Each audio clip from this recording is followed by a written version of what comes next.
There is a saying, hide from the wind, run from the water. Hurricanes can be killers, but most people don't realize what causes the most deaths. Here's WDSU meteorologist Art Jarrett. Most people think that wind is the biggest killer in hurricanes. It isn't. In the past 10 years, 52 people have died from wind injuries caused by trees or buildings falling on houses, cars, or people. It's one reason everyone needs to be in a strong structure during a hurricane. Wind accounts for 12% of the total direct hurricane deaths. Flooding is a huge concern. It's killed more people in this country than any other hazard in tropical storms and hurricanes in the last 10 years. In the past 10 years, 249 people died from rainfall flooding. That's 57% of total deaths. Think back to Harvey. 30 to 60 inches of rainfall fell over parts of southeast Texas. Water rose over rooftops. It's almost entirely unrelated to how strong a storm is. So it doesn't take a major hurricane or even a hurricane at all. It could be a tropical depression, a tropical storm, the remnants of a system can all cause very heavy rainfall.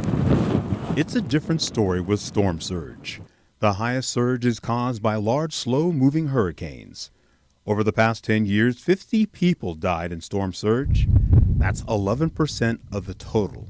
41 of them died last year in Ian. Storm surge used to be the biggest killer, but storm surge watches and warnings are making a difference. Another water killer? Surf and rip currents. 64 people swimming far from the hurricanes lost their lives swimming in unsafe waters. That's 15% of the lives lost during hurricanes in the past 10 years. So wind accounts for 12% of deaths during a hurricane, and water accounts for 83% of the deaths. You would think that once the hurricane is gone, we're all safe. Not true.